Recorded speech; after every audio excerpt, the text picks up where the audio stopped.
யோபு புஸ்தகம் 25வது அதிகாரம் 4வது வசனம். இப்படி இருக்க மனுஷன் தேவனுக்கு முன்பாக நீதிமானாய் இருப்பது எப்படி? சிறிய இடத்தில் பிறந்தவன் சுத்தமாக இருப்பது எப்படி? அல்லேலூயா. நேரத்திலும் தலைப்பு நியாயம். இங்கே அல்லேலூயா சோத்திரம். யோபுடைய நண்பர் சொல்கிறார், யோபே, நான் பெரிய பரிசுத்தம், நான் ரொம்ப உண்மை உத்தமன்.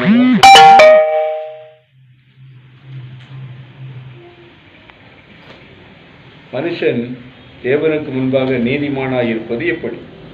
சிறு இடத்திலே பிறந்தவர் சுத்தமாக இருப்பது எப்படி? அல்லேலூயா.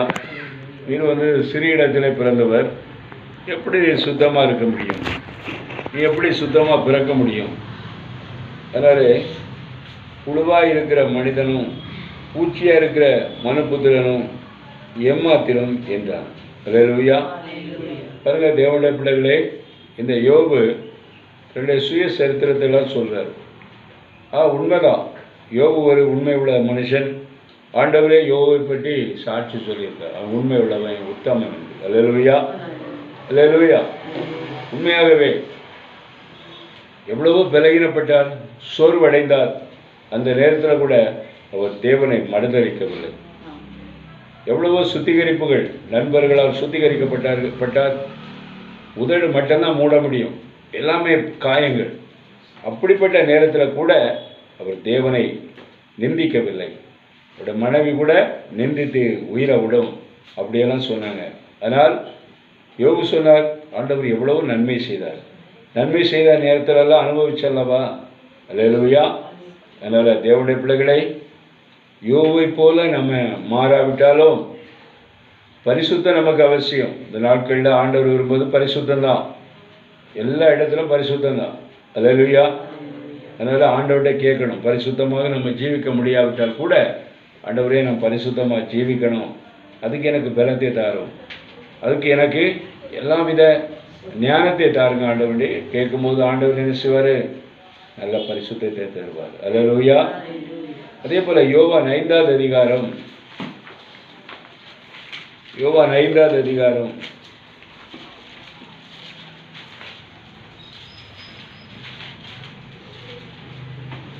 5வது அதிகாரம்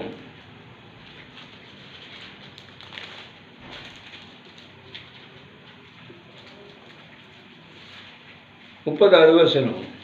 நான் என் சுயமாய் ஒன்றும் செய்கிறதில்லை. யோவான் 5:30. நான் என் சுயமாய் ஒன்றும் செய்கிறதில்லை, நான் கேட்கிறபடியே நியாயம் தீர்க்கிறேன். எனக்கு சித்தமானதை நான் தேடாமல் என்னை அனுப்பின பிதாவுக்கு சித்தமானதையே நான் தேடுகிறபடியால் என் தீர்ப்பு நீதியாக இருக்கிறது. அல்லேலூயா. ஆண்டவருடைய பிள்ளைகளே, நம்முடைய ஆண்டவராக இயேசு கிறிஸ்து இந்த உலகத்தில் வந்தார், சகல அதிகாரமும் படைத்திருந்தார், பிதாவுக்கு நிகராக இருந்தார். ஆனாலும் எல்லா காரியங்களையும் பிதாவின் சித்தத்தின்படி தான் அவர் செய்தார். அல்லேலூயா. நாம் இந்த பூலோகத்தில் நம்ம இன்றைக்கு வாழ்ந்துகிட்டு இருக்கோம். நாமளும் ஆண்டவரிடத்தில் எந்த காரியத்தை செய்தாலும் ஆண்டவர்கிட்ட கேட்கணும், ஆண்டவரே இது உங்களுக்கு சித்தமா? சித்தம் இருந்தால் நான் இதை செய்கிறேன் ஆண்டவரே, சித்தம் இல்லாட்டி நான் செய்ய மாட்டேன். அல்லேலூயா. ஆண்டவருடைய சித்தத்துக்கு ஒப்பு கொடுக்க வேண்டும். ஆண்டவர் நமக்கு கொடுத்த பரிசுத்தாவின் மூலமாக மிகுந்த அருமையாக நம்மோடு பேசுவார். அல்லேலூயா. அதனால் கர்த்தருடைய பிள்ளைகளை, ஆண்டவராக இயேசு கிறிஸ்து பிதாவின் சித்தத்தை எப்படி நிறைவேற்றினாரோ அதே போல் இந்த உலகத்திலே ஆண்டவராகிய இயேசு கிறிஸ்து நமக்கு விட்டு சென்றிருக்க பணிகள், கற்பனைகள், கட்டளைகள் எல்லாவற்றையும் ஒழுங்கு கிரமமாக நம்ம செய்ய வேண்டும். அப்படி செய்யும்போது தான் நியாயமான ஒரு தீர்ப்பு நமக்கு கிடைக்கும். பரலோகத்தில் ஆண்டவர் சமூகத்தில் நிற்கும்போது நியாயமான தீர்ப்பு கிடைக்கும். அல்லேலூயா. இவன் பாருங்க தேவனுடைய பிள்ளைகளை, ஒரு மனுஷனுக்கு ஒருத்தி தான் மனைவியாக இருக்க முடியும், 2-3 பேர் மனைவியாக இருக்க முடியுமா? அப்படிப்பட்டவங்களுக்கு ஜெபம் பண்ணி என்ன பிரயோஜனம்? அவங்க பரலோகத்துக்கு போவாங்களா? பாதாளம். அல்லேலூயா. அதனால் தேவனுடைய பிள்ளைகளே, அல்லேலூயா சோதரம், கடைசி காலத்தில் சாத்தான் எப்படியாவது எப்படிப்பட்ட பரிசுத்தவான்களாக இருந்தாலும் சரி வீழ்த்தி விடலாம் என்று அவன் சிங்கம் போல உலகத்தில் சுற்றி திரிந்து கொண்டு இருக்கிறான். அல்லேலூயா.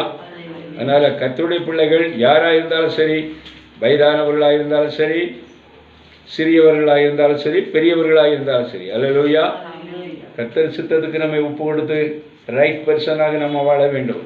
பரிசுத்த சன்னதியாக நம்ம வாழ வேண்டும். அப்பா அம்மாவில் ஏமாற்றக்கூடாது. அல்லேலூயா. அல்லேலூயா. நீங்கள் கர்த்தருக்கு சித்தமானதை செய்யும்போது கர்த்தர் உங்களை அபரிதமாக ஆசீர்வதிப்பார். அல்லேலூயா. அதே போல் எபிரேயர் 2வது அதிகாரம், எபிரேயர் 2வது அதிகாரம் chapter 1 verses 1. We must give the more honest heed to things we have heard, lest we drift away. ஆமென். ஆகையால் நான் கேட்டவைகளை விட்டு விலகாதபடிக்கு அவைகளை மிகுந்த ஜாக்கிரதையாய் கவனிக்க வேண்டும். அல்லேலூயா. ஏனெனில் தேவனுடைய பிள்ளைகளே, நீதியான தண்டனை வரத்தக்கதாக, அல்லேலூயா, நம்ம எல்லாருக்கும் ஒரு நீதியான தண்டனை வரப்போகிறது. நம்ம பரிசுத்தமாக ஆண்டவருடைய வார்த்தையை கேட்டு அதன்படி நடக்காவிட்டால் நீ யாராக இருந்தாலும் சரி நீதியான தண்டனையை ஆண்டவர் கட்டளையிடுவார். அல்லேலூயா.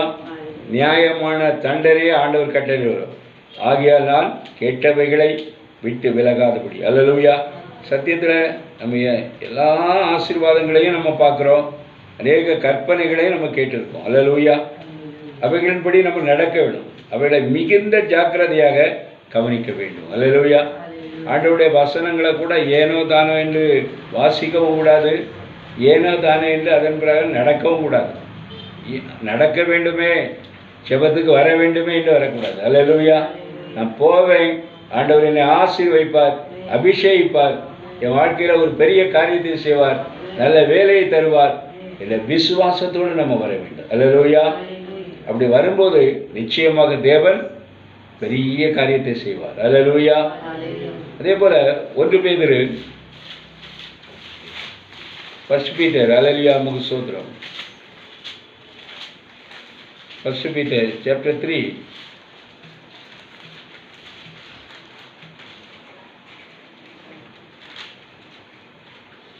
verses 18. ஏனெனில் கிறிஸ்துவும் நம்மை தேவனிடத்தில் சேர்க்கும்படி அநீதி உள்ளவர்களுக்காக பதிலாக நீதி உள்ளவராய் பாவங்களின் நிமித்தம் ஒரு தரம் பாடுபட்டார். அவர் மாம்சத்திலே கொலையுண்டு ஆவியிலே உயிர்ப்பிக்கப்பட்டார். அல்லேலூயா. அல்லேலூயா. இயேசு கிறிஸ்து இப்போ எப்படி இருக்கிறாருங்க? ஆவியாக இருக்கிறார். அல்லேலூயா. அப்போ வீட்டில எல்லாம் படம் வைக்கலாமா? எத்தனையோ வீட்டில் படம் இருக்கு, எத்தனையோ ஊழியக்காரங்களும் படத்தை பற்றி வீட்டில் படத்தை பற்றி எல்லாம் பேசுகிறாங்க. அல்லேலூயா. எப்போ ஆண்டவர் பாருங்க மனுஷனாக இந்த உலகத்துக்கு வந்தார். ஏன்னா நாமெல்லாம் மனுஷனாக இருந்ததுனாலே நம்ம மீது அன்பு செலுத்தி நம்ம ரட்சிப்பதற்காக. அல்லேலூயா. அவர் உயிர்த்த போது ஆவியாக விட்டார். அல்லேலூயா. அதனால் ஆவியான தேவனுக்கு ரூபம் இல்லை, சொரூபமும் கிடையாது. அல்லேலூயா. இன்னைக்கு சில வீட்டில் வச்சுட்டு இருப்பாங்க, கதவு பக்கத்தில் ஒரு படம், கதவு தட்டுற மாதிரி ஒரு தடம். அல்லேலூயா. அல்லேலூயா. எப்படி கதவை அப்படி தட்டுற மாதிரி ஒரு படம், வாசற்படியிலிருந்து தட்டுறது. அல்லேலூயா. சில வீட்டில் இருக்குது, நான் பார்த்துருக்கேன். ஆவியிலே உயிர்க்கப்பட்டார். அல்லேலூயா. மாம்சத்திலே கொலையுண்டு ஆவியிலே உயிர்க்கப்பட்டார். அந்த ஆவியிலே அவர் போய் காவலில் உள்ள ஆவிகளுக்கு பிரசங்கித்தார். அல்லேலூயா. நோவா காலத்தில் பாருங்க, நோவா ஏறக்குறைய 120 வருஷம் போயிட்டார், ஒருவனும் கேட்கவே இல்லை. அல்லேலூயா. கடைசியில் பேழை தண்ணீரில் மிதக்கும் போது தான் எல்லாம் ஓடி வராங்க, ஆண்டவரை அடைத்து விட்டார். அல்லேலூயா. ஆனாலும் கிருபை உள்ள தேவன் என்ன செய்கிறார்? அவங்களுக்கெல்லாம் போய் மீண்டும் போதிக்கிறார். அல்லேலூயா. நோவா காலத்தில் மரித்தவங்களுக்கெல்லாம் போதித்து அவங்க வேதத்தில் பார்க்கிறோம் பரிசுத்த ஸ்தலத்திலே காணப்பட்டார்கள் என்று. அல்லேலூயா. அதனால் அந்த ஆவியிலே அவர் போய் காவலில் உள்ள ஆவிகளுக்கு பிரசங்கித்தார். அல்லேலூயா. அப்படின்னா நமக்கு ஆவியின் அபிஷேகம் வேணுமா வேண்டாமா? பொட்டு வச்சு ஆவியின் அபிஷேகம் கிடைக்குமா? நீ பூ வச்சுட்டு கிடந்த ஆவியின் அபிஷேகம் கிடைக்குமா? எல்லாவற்றையும் அகற்றணும். தேவனுக்கு சித்தம் இல்லாதெல்லாம் நம்ம என்ன செய்யணும்? நம்ம விட்டு அகற்றணும். ஆண்டவர் பேசுவோம், மகளே இது வேண்டாம் உனக்கு, அல்லேலூயா, விட்டுடணும். அல்லேலூயா. அபிஷேகம் வேணுமா வேண்டாமா? வேணுமாம்மா? அபிஷேகம் இருந்தால் தான் பல்லவராஜ்யத்துக்கு போக முடியும். அதனால் வாலிப பிள்ளைகளெல்லாம் அபிஷேகத்தை கேட்கணும். கேளுங்கள் கொடுக்கப்படணும் ஆண்டவர் சொல்லியிருக்கார். கேட்டால் நிச்சயமாக கொடுப்பார். நீங்கள் தான் கேட்குறதே கிடையாது.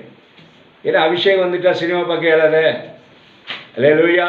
இன்னும் எத்தனையோ முதிர்ந்தவர்களெல்லாம் இருக்கிறாங்க, சினிமா பார்க்கணுன்னே சபையை விட்டு ஓடுறாங்க. அல்லேலூயா.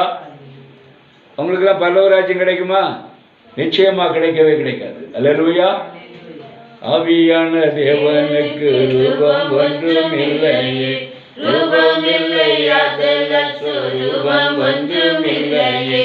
ஆவியான தேவனுக்கு ரூபம் ஒன்றும் இல்லையே, ரூபம் இல்லையா, ரூபம் ஒன்றும் இல்லையே. வாஞ்சையுள்ள ஆத்துமாவின் இருதயம் தண்ணீரே, வாஞ்சையுள்ள ஆத்துமாவின் இருதயம் தண்ணீரே. வார்த்தையினால் பேசுகின்ற ஆண்டவர் அவர், என்னை உண்டாக்கிய அல்லேலூயா. லேவியராகமம் 19வது அதிகாரம் 36வது வசனம்.